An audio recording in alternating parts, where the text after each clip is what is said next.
ವಚನ ಸತ್ಯ ವಚನ ಭೂಮಿಗೆ ಬಂದ ವಚನ ವಚನ ಸತ್ಯ ವಚನ ಭೂಮಿಗೆ ಬಂದ ವಚನ ಆದಿಯಲ್ಲಿ ಇದ್ದ ವಚನ ನಮ್ಮ ನೋಡ ಬಂದ ವಚನ ವಚನ ಸತ್ಯ ವಚನ ಭೂಮಿಗೆ ಬಂದ ವಚನ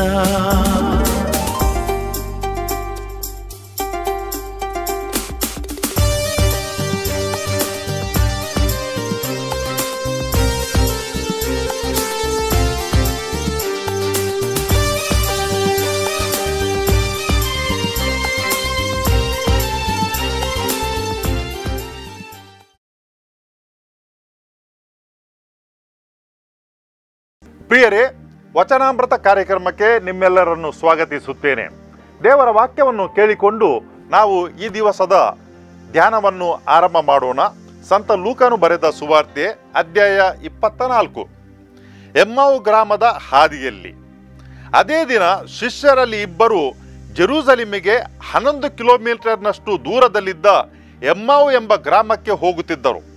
ಇತ್ತೀಚೆಗೆ ನಡೆದ ವಿಷಯಗಳನ್ನೆಲ್ಲ ಕುರಿತು ಅವರು ಸಂಭಾಷಣೆ ಮಾಡುತ್ತಾ ನಡೆಯುತ್ತಿದ್ದರು. ಹೀಗೆ ಮಾತನಾಡಿಕೊಂಡು ಚರ್ಚೆ ಮಾಡುತ್ತಾ ಹೋಗುತ್ತಿರುವಾಗ ಯೇಸು ಸ್ವಾಮಿಯ ಖುದ್ದಾಗಿ ಸಮೀಪಿಸಿ ಅವರ ಜೊತೆ ಸೇರಿಕೊಂಡರು. ಆದರೆ ಇವರಾರೆಂದು ಅವರು ಗುರುತು ಹಚ್ಚಲಿಲ್ಲ. ಕಾರಣ ಶಿಷ್ಯರಿಗೆ ಕಣ್ಣು ಕಟ್ಟಿದಂತಾಗಿತ್ತು. ನೀವು ತರ್ಕ ಮಾಡಿಕೊಂಡು ಹೋಗುತ್ತಿರುವಿರಲ್ಲ, ಏನು ವಿಷಯ ಎಂದು ಯೇಸು ಕೇಳಿದರು. ಶಿಷ್ಯರು ಸಪ್ಪೆ ಮುಖ ಮಾಡಿ ನಿಂತರು. ಆಗ ಅವರಲ್ಲಿ ಒಬ್ಬನಾದ ಕ್ಲೆಯೋಫ, ಇತ್ತೀಚೆಗೆ ಜೆರೂಸಲೇಮಿನಲ್ಲಿ ಜರುಗಿದ ಘಟನೆಗಳನ್ನು ಪಟ್ಟಣವೇ ತಿಳಿದಿದೆ, ನಿನಗೊಬ್ಬನಿಗೆ ಅವು ತಿಳಿಯದೆ ಎಂದನು. ಏನು ನಡೆಯಿತು ಎಂದು ಯೇಸು ಪುನಃ ಕೇಳಿದಾಗ ಆ ಶಿಷ್ಯರಿಬ್ಬರು, ಇವು ನಜರೇತಿನ ಯೇಸುವಿಗೆ ಸಂಬಂಧಿಸಿದ ಘಟನೆಗಳು. ಅವರು ನಡೆಯಲ್ಲೂ ನುಡಿಯಲ್ಲೂ ದೇವರ ಹಾಗೂ ಸಕಲ ಮಾನವರ ದೃಷ್ಟಿಯಲ್ಲಿ ಪ್ರವಾದಿಯಾಗಿದ್ದರು. ನಮ್ಮ ಮುಖ್ಯ ಯಾಜಕರು ಮತ್ತು ಮುಖಂಡರು ಅವರನ್ನು ಮರಣದಂಡನೆಗೆ ಗುರಿಪಡಿಸಿ ಸಿಲುಬೆಗೆ ಜಡಿಸಿದರು. ಇಸ್ರಾಯೇಲನ್ನು ಬಿಡುಗಡೆ ಮಾಡುವ ಉದ್ಧಾರಕ ಅವರೇ ಎಂದು ನಾವು ನಂಬಿಕೊಂಡಿದ್ದೆವು. ಇಷ್ಟು ಮಾತ್ರ ಅಲ್ಲ, ಇದೆಲ್ಲ ಸಂಭವಿಸಿ ಇಂದಿಗೆ 3 ದಿನಗಳು ಆಗಿವೆ. ಆದರೂ ನಮ್ಮಲ್ಲಿ ಕೆಲವು ಮಂದಿ ಮಹಿಳೆಯರು ಮುಂಜಾನೆ ಸಮಾಧಿಯ ಬಳಿಗೆ ಹೋಗಿದ್ದರು. ಅಲ್ಲಿ ಯೇಸುವಿನ ಪಾರ್ಥಿವ ಶರೀರವನ್ನು ಕಾಣಲಿಲ್ಲ. ಹಿಂದಿರುಗಿ ಬಂದು ನಮಗೆ ದೇವದೂತರು ಪ್ರತ್ಯಕ್ಷರಾದರು. ಇವರು ಯೇಸು ಸ್ವಾಮಿ ಸಜೀವದಿಂದ ಇದ್ದಾರೆ ಎಂದು ನಮಗೆ ತಿಳಿಸಿದರು ಎಂದು ಹೇಳಿ ನಮ್ಮನ್ನು ದಿಗ್ಭ್ರಾಂತರನ್ನಾಗಿ ಮಾಡಿದರು. ನಮ್ಮ ಸಂಗಡಿಗರಲ್ಲಿ ಕೆಲವರು ಸಮಾಧಿಯ ಬಳಿಗೆ ಹೋಗಿ ನೋಡಿದರು. ಮಹಿಳೆಯರು ಹೇಳಿದೆಲ್ಲ ಸರಿಯಾಗಿತ್ತು, ಆದರೆ ಯೇಸು ಸ್ವಾಮಿಯನ್ನು ಮಾತ್ರ ಕಾಣಲಿಲ್ಲ ಎಂದರು. ಕ್ರಿಸ್ತರ ಶುಭ ಸಂದೇಶವಿದು. ಕ್ರಿಸ್ತರ ನಿಮಗೆ ಸ್ತುತಿಯಾಗಲಿ. ಪ್ರಿಯರೇ, ನಮಗೇನು ಇಷ್ಟ ಅದನ್ನು ಪಡೆಯಲಿಕ್ಕೆ ನಾವು ಹಂಬಲಿಸುತ್ತೇವೆ. ನಮಗೆ ಎಲ್ಲಿ ಹೋಗ್ಲಿಕ್ಕೆ ಇಷ್ಟ ಅಲ್ಲಿ ಹೋಗ್ಲಿಕ್ಕೆ ನಾವು ಆತುರದಿಂದ ಕಾಯುತ್ತಾ ಇರುತ್ತೇವೆ. ಅಲ್ಲಿ ಹೋಗುತ್ತಿರುವಾಗ ನಮಗಿರುವಂಥ ಉತ್ಸಾಹ, ಆಮೇಲೆ ನಮಗಿರುವಂಥ ಹಂಬಲ, ಅದು ಖಂಡಿತವಾಗಿಯೂ ಹೇಳತೀರೋದು. ಯಾಕಂತ ಹೇಳಿದ್ರೆ, ಒಂದು ಸಲ ಅಲ್ಲಿ ಹೋಗಿ ತಲುಪಿದರೆ ಸಾಕು. ಕನಸುಗಳು ಇರ್ತೇವೆ, ಆ ಕನಸುಗಳು ನಮಗೆ ಅಲ್ಲಿಗೆ ಕೊಂಡೊಯ್ಯುತ್ತೇವೆ. ತುಂಬ ಸಮಯದಿಂದ ನಮ್ಮನ್ನು ಮಾನಸಿಕವಾಗಿ ತಯಾರಿಯಲ್ಲಿ ಇಡುತ್ತದೆ. ನಾವು ಅಲ್ಲಿಗೆ ಹೋಗಬೇಕು, ಅದಕ್ಕೆ ಬೇಕಾದಂಥ ತಯಾರಿಯನ್ನು ಮಾಡುತ್ತೇವೆ. ನಮಗೆ ಎಲ್ಲಿಗೆ ಹೋಗಲಿಕ್ಕೆ ಬೇಡ, ಅಲ್ಲಿಗೆ ಎಳೆದುಕೊಂಡು ಹೋದರೂ ಕೂಡ ನಮಗೆ ಹೋಗಲಿಕ್ಕೆ ಇಷ್ಟ ಇಲ್ಲ. ಈ ಪರಿಸ್ಥಿತಿ ಈಗ ತಾನೇ ನಾವು ಕೇಳಿಸಿಕೊಂಡಂತಹ ದೇವರ ವಾಕ್ಯದಲ್ಲಿ ನಾವು ನೋಡುತ್ತೇವೆ. ಜೆರೂಸಲೇಮ್ ಇದು ಯಹೂದ್ಯರಿಗೆ ಪ್ರಪಂಚದಲ್ಲಿ ಅತಿ ಪ್ರಾಣಪ್ರಿಯ ಜಾಗ. ಯಾಕಂತ ಹೇಳಿದ್ರೆ ಜೆರೂಸಲೇಮ್ನಲ್ಲಿ ದೇವಾಲಯ ಉಂಟು. ದೇವಾಲಯ ದೇವರು ಇರುವಂಥ ಜಾಗ. ಅದಕ್ಕಾಗಿ ವರ್ಷಕ್ಕೆ 2-3 ಸಲ, ಕನಿಷ್ಠ 1 ಸಲ ಎಲ್ಲ ಯಹೂದ್ಯರು ಈ ಜೆರೂಸಲೇಮಿನ ಹತ್ರ ಬರುತ್ತಿದ್ದರು. ಅದು ಕೂಡ ಪಾಸ್ಕ ಹಬ್ಬಕ್ಕೆ ಖಂಡಿತವಾಗಿಯೂ ಬರುತ್ತಿದ್ದರು. ಯಾಕಂತ ಹೇಳಿದರೆ ದೇವರು ಅವರನ್ನು ಐಗುಪ್ತ ದೇಶದ ದಾಸತ್ವದಿಂದ ಬಿಡುಗಡೆ ಮಾಡಿಕೊಂಡು ಬಂದಿದ್ದರು. ಆ ಹಬ್ಬವನ್ನು ಅವರು ಪ್ರತಿ ವರ್ಷ ಆಚರಣೆ ಮಾಡುವಾಗ ದೇವಾಲಯಕ್ಕೆ ಬಂದೇ ಬರುತ್ತಿದ್ದರು. ಅದು ಬಿಟ್ಟು ಇತರ ಸಮಯಗಳಲ್ಲಿ ಕೂಡ ಅವರು ಬರುತ್ತಿದ್ದರು. ಹರಕೆಗಳನ್ನು ಹೊತ್ತುಕೊಂಡು ತರುತ್ತಿದ್ದರು. ಅವರು ಬರುವಾಗ ಸುಮ್ಮನೆ ಬರ್ತಿರ್ಲಿಲ್ಲ, ಗೀತೆಗಳನ್ನು ಹಾಡಿ ಹರುಷದಿಂದ ಸಂತೋಷದಿಂದ ಬರುತ್ತಿದ್ದರು. ಯಾಕಂತ ಹೇಳಿದರೆ ದೇವರ ಆಲಯಕ್ಕೆ ಹೋಗುವುದಂತ ಹೇಳಿದರೆ ಎಲ್ಲಿಲ್ಲದ ಸಂತೋಷ ಅವರಿಗಿತ್ತು. ಆ ಗೀತೆಗಳು ಅವರನ್ನು ಆ ಒಂದು ತಯಾರಿಯಲ್ಲಿ ಹೋಗಲಿಕ್ಕೆ ಅವರಿಗೆ ಆಧಾರ ನೀಡುತ್ತಿತ್ತು. ಈ ವಾಚನದಲ್ಲಿ ನಾವು ನೋಡ್ತೇವೆ, ಇಬ್ಬರು ಯೇಸು ಸ್ವಾಮಿಯ ಶಿಷ್ಯರು ಒಬ್ಬನ ಹೆಸರನ್ನು ಹೇಳಿದ್ದಾರೆ, ಕ್ಲೇಯಫ ಅಂತ ಹೇಳಿಕೊಂಡು. ಇನ್ನೊಬ್ಬರ ಹೆಸರನ್ನು ಹೇಳಲಿಲ್ಲ. ಆದರೆ ಇಬ್ಬರು ಕೂಡ ಜೆರೂಸಲೇಮಿನಿಂದ ಅವರು 11 ಕಿಲೋಮೀಟರ್ನಷ್ಟು ದೂರದಲ್ಲಿದ್ದಂಥ ಎಮ್ಮಾವು ಗ್ರಾಮಕ್ಕೆ ಹೋಗ್ತಿದ್ದರು.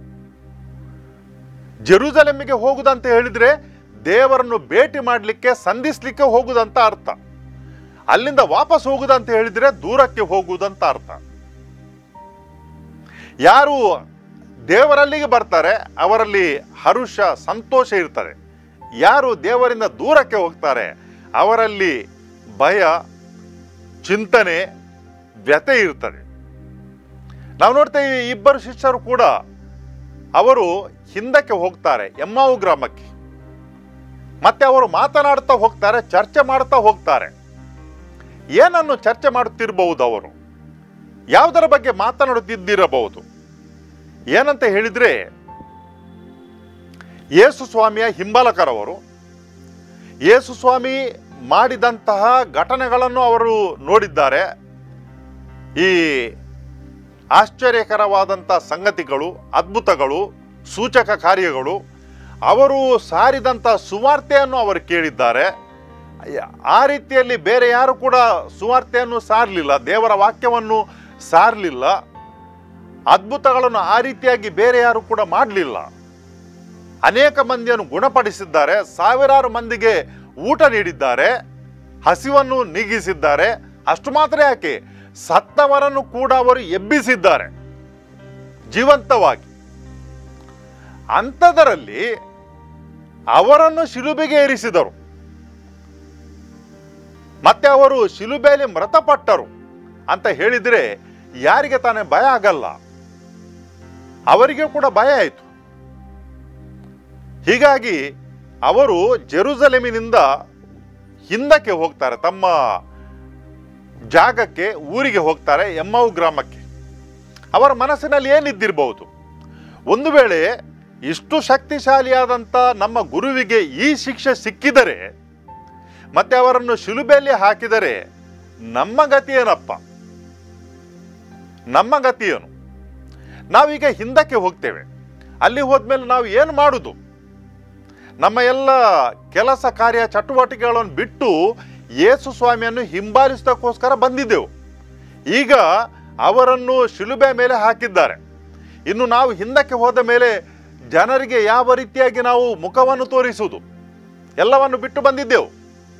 ಇನ್ನು ಏನು ಕೆಲಸ ಮಾಡುವುದು? ಇನ್ನೊಂದೆಡೆ ಯಾರು ಯೇಸು ಸ್ವಾಮಿಯನ್ನು ಬಂಧಿಸಿದ್ದಾರೋ ಮತ್ತು ಅವರನ್ನು ಶಿಲುಬೆಯಲ್ಲಿ ಹಾಕಿದರೆ ಅವರು ನಮ್ಮ ಬೆನ್ನು ಹಿಡಿದು ಬರುವುದಿಲ್ಲ ಅಂತ ಏನು ಗ್ಯಾರಂಟಿ? ನಮ್ಮನ್ನು ಕೂಡ ಹಿಡಿದುಕೊಂಡು ಹೋದರೆ ಏನು ಮಾಡುದು? ಇದೆಲ್ಲ ವಿಚಾರಗಳು ಅವರ ಮನಸ್ಸಿನಲ್ಲಿ ಬಂದಿರಬಹುದು.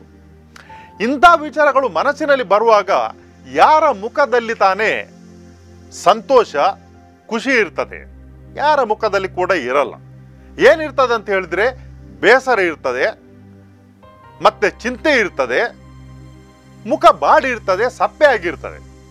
ಅದೇ ನಮಗೆ ಇವತ್ತಿನ ಈ ಸುವಾರ್ತೆಯ ವಾಚನದಲ್ಲಿ ನೋಡಲಿಕ್ಕೆ ಸಿಗ್ತದೆ. ಅವರ ಮುಖಗಳೆಲ್ಲ ಸಪ್ಪೆಯಾಗಿದ್ದವು. ಅಷ್ಟರಲ್ಲಿ ಮೂರನೇ ವ್ಯಕ್ತಿ ಬಂದು ಅವರಲ್ಲಿ ಸೇರಿಕೊಳ್ತಾರೆ.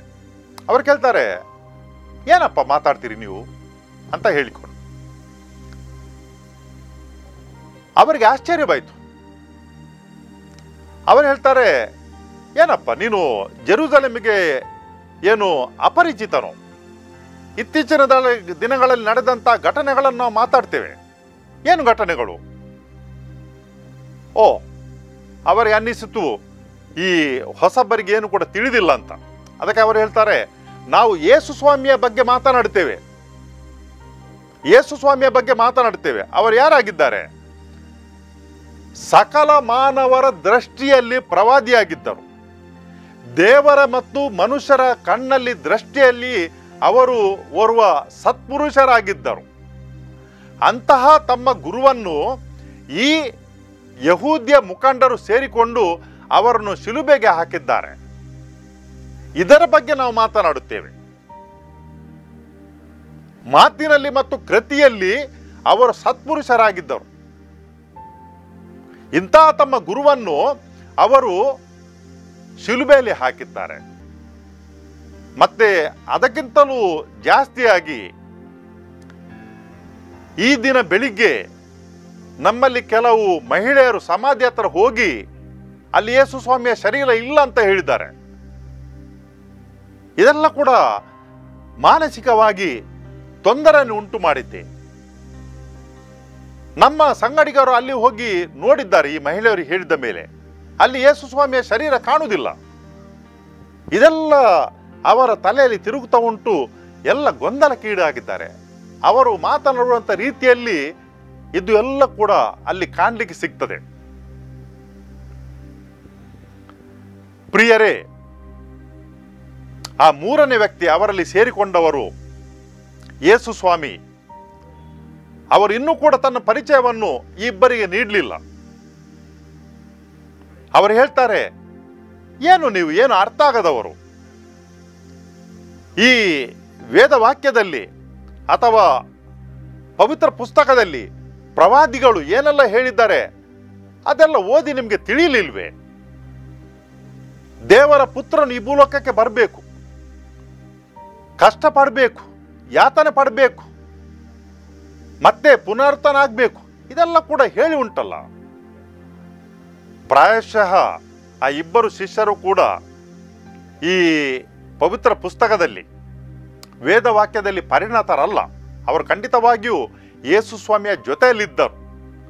ಆದರೆ ಯೇಸು ಸ್ವಾಮಿ ಏನೆಲ್ಲ ಕಲಿಸಿಕೊಟ್ಟಿದ್ದಾರೋ ಅದೆಲ್ಲ ಅವರ ತಲೆಯಲ್ಲಿ ಎಷ್ಟು ಇತ್ತು ಅವರಿಗೇನೆ ತಿಳಿದಿರಬೇಕು. ಯೇಸು ಸ್ವಾಮಿ ಕೇಳ್ತಾರೆ, ಇದೆಲ್ಲ ಕೂಡ ಬರೆದಿಡಲಾಗಿದೆ, ಅದನ್ನು ನಿಮಗೆ ಹೇಳಲಾಗಿದೆ, ಆದರೂ ಕೂಡ ನಿಮಗೆ ಅರ್ಥ ಆಗಲಿಲ್ವೇ ಅಂತ ಹೇಳಿಕೊಂಡು.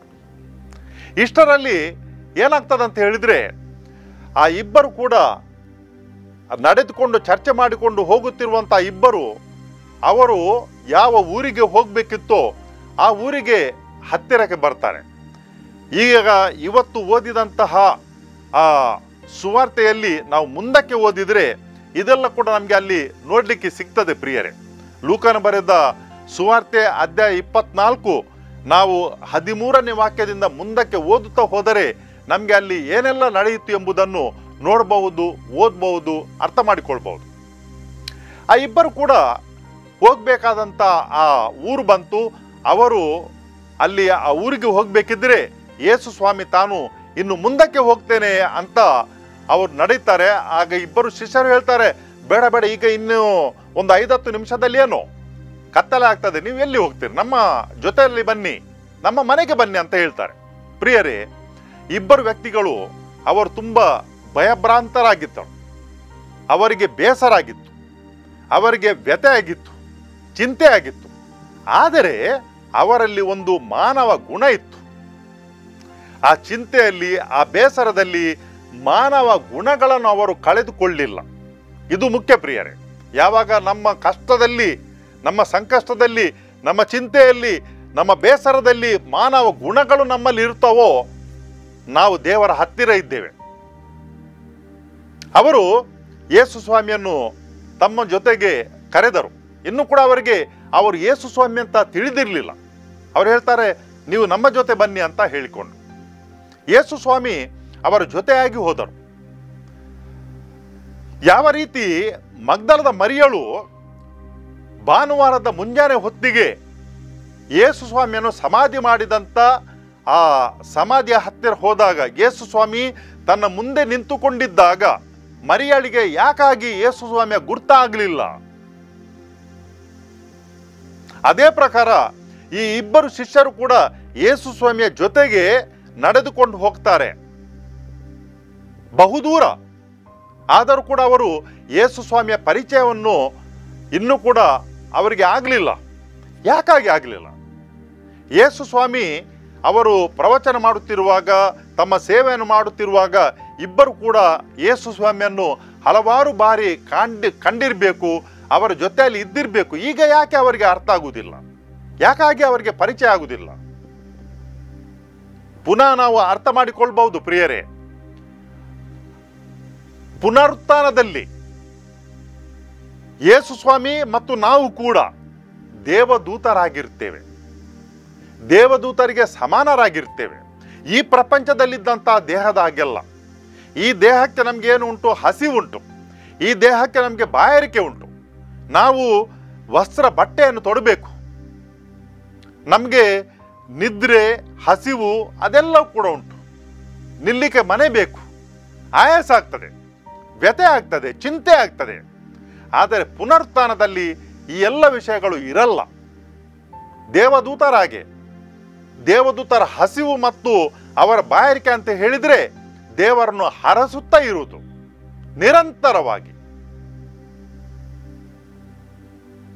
ಅದಕ್ಕಾಗಿ ಈ ಇಬ್ಬರು ಶಿಷ್ಯರಿಗೆ ಯೇಸು ಸ್ವಾಮಿಯ ಪರಿಚಯ ಸಿಗುವುದಿಲ್ಲ. ಯೇಸು ಸ್ವಾಮಿ ಅವರ ಜೊತೆಯಲ್ಲಿ ಮನೆಗೆ ಹೋಗ್ತಾರೆ, ಕುಳಿತುಕೊಳ್ತಾರೆ. ಮತ್ತೆ ಅಲ್ಲಿ ಏನು ಮಾಡ್ತಾರೆ ಅಂತ ಹೇಳಿದ್ರೆ, ರೊಟ್ಟಿಯನ್ನು ತೆಗೆದುಕೊಂಡು ಮುರಿಯುತ್ತಾರೆ, ಮತ್ತೆ ಅವರಿಗೆ ಹಂಚಿಕೊಡ್ತಾರೆ. ಪ್ರಿಯರೇ, ತಕ್ಷಣಕ್ಕೆ ಆ ಇಬ್ಬರು ಶಿಷ್ಯರು ಕೂಡ ಯೇಸು ಸ್ವಾಮಿಯ ಪರಿಚಯವನ್ನು ಹಿಡಿಯುತ್ತಾರೆ, ಯೇಸು ಸ್ವಾಮಿಯನ್ನು ಗುರುತಿಸ್ತಾರೆ. ಇದು ಇನ್ನೊಂದು ವಿಧಾನ. ಅಲ್ಲಿ ಯೇಸು ಸ್ವಾಮಿ ಸಮಾಧಿಯ ಹತ್ತಿರ ಮರಿಯ ಅಂತ ಕರೆದರು. ತನ್ನ ಸ್ವರದಿಂದ ಮರಿಯಳು ಯೇಸು ಸ್ವಾಮಿಯನ್ನು ಪರಿಚಯ ಮಾಡಿಕೊಂಡರು. ಇಲ್ಲಿ ಯೇಸು ಸ್ವಾಮಿ ರೊಟ್ಟಿಯನ್ನು ಮರೆಯುತ್ತಾರೆ. ಇನ್ನೊಂದು ವಿಧಾನ, ಎರಡನೇ ವಿಧಾನ. ಈ ಮುಖಾಂತರ ಯೇಸು ಸ್ವಾಮಿ ತನ್ನ ಪರಿಚಯವನ್ನು ತನ್ನ ಶಿಷ್ಯರಿಗೆ ಕೊಡುತ್ತಾರೆ. ಅವರ ಕಣ್ಣು ತೆರೆಯುತ್ತದೆ. ಆದರೆ ಯೇಸು ಸ್ವಾಮಿ ಮಾತ್ರ ಅಲ್ಲಿ ಇದ್ದಿರಲಿಲ್ಲ. ಅವರು ತಕ್ಷಣಕ್ಕೆ ಅವರು ಕಾಣೆಯಾದರು. ಪುನರುತ್ಥಾನದಲ್ಲಿ ಯೇಸು ಸ್ವಾಮಿ ಒಂದೇ ಜಾಗದಲ್ಲಿ ಇರಲ್ಲ, ಒಂದೇ ಜಾಗದಲ್ಲಿ ಇರಲ್ಲ. ಈ ದೇಹದ ಆಕಾರದಲ್ಲಿ ಇರಲ್ಲ. ನಾನು ಆರಂಭದಲ್ಲಿ ಹೇಳಿದೆ, ಎಲ್ಲಿ ನಮಗೆ ಹೋಗ್ಲಿಕ್ಕೆ ಬೇಕು ಅಲ್ಲಿ ಸಂತೋಷದಿಂದ ಹೋಗ್ತೇವೆ. ಜನರೆಲ್ಲರೂ ಕೂಡ ದೇವಾಲಯಕ್ಕೆ, ಜೆರುಸಲೇಮಿಗೆ ಸಂತೋಷದಿಂದ ಓಡೋಡಿ ಬರುತ್ತಿದ್ದರು. ದೇವರಿದ್ದಾರೆ. ಶಿಷ್ಯರಿಬ್ಬರು ದೇವಾಲಯದಿಂದ ವಾಪಸ್ ಅವರ ಗ್ರಾಮಕ್ಕೆ ಹೋಗ್ತಿದ್ದರು, ಸಪ್ಪೆ ಮುಖ ಮಾಡಿಕೊಂಡು. ಯಾಕಂತ ಹೇಳಿದ್ರೆ ಅವರ ಗುರು ದೇವ ಯೇಸು ಸ್ವಾಮಿ ಅವರ ಜೊತೆಯಲ್ಲಿ ಇದ್ದಿಲ್ಲ. ಈಗ ಯೇಸು ಸ್ವಾಮಿ ಪ್ರತ್ಯಕ್ಷರಾದರು, ಅವರನ್ನು ಕಂಡರು. ಅವರ ಹರುಷ ಮತ್ತು ಸಂತೋಷ ಹೇಳದಿರದು. ಇಬ್ಬರು ಕೂಡ ತಟ್ಟನೆ ಹೇಳ್ತಾರೆ, ಅವರು ಜೆರುಸಲೇಮಿಗೆ ಓಡಿ ಹೋಗ್ತಾರೆ, ತವಕದಿಂದ ಹೋಗ್ತಾರೆ. ಏನು ಮಾಡಲಿಕ್ಕೆ? ತಾವು ನೋಡಿದಂತ ಒಂದು ವಿಶಿಷ್ಟ ಮತ್ತು ವಿಶೇಷವಾದಂತಹ ಘಟನೆ, ತಮ್ಮ ಗುರು ಯೇಸು ಸ್ವಾಮಿ ಮರಣದಿಂದ ಜೀವಂತವಾಗಿ ಎದ್ದಿದ್ದಾರೆಂಬ ವಿಷಯವನ್ನು ಅವರು ಹೇಳಲಿಕ್ಕೆ ಓಡೋಡಿ ಹೋಗ್ತಾರೆ. ಪ್ರಿಯರೇ, ಯಾವಾಗ ನಾವು ದೇವರ ಅನುಭವವನ್ನು ಮಾಡುತ್ತೇವೆ, ಪಡೆಯುತ್ತೇವೆ, ಆಗ ನಮ್ಮಲ್ಲಿ ಕೂಡ ಒಂದು ರೀತಿಯ ತವಕೆ ಇರ್ತದೆ. ನಾನು ಪಡೆದಂಥ ಅನುಭವವನ್ನು ಇತರರಲ್ಲಿ ಹೇಳಬೇಕು ಅಂತ ಹೇಳಿಕೊಂಡು ಅದು ಇರಬೇಕು ಪ್ರಿಯರೇ. ಮತ್ತು ನಾವು ಯೇಸು ಸ್ವಾಮಿಯ ಅನುಭವವನ್ನು ಇತರರಲ್ಲಿ ಹಂಚಿಕೊಳ್ಬೇಕು.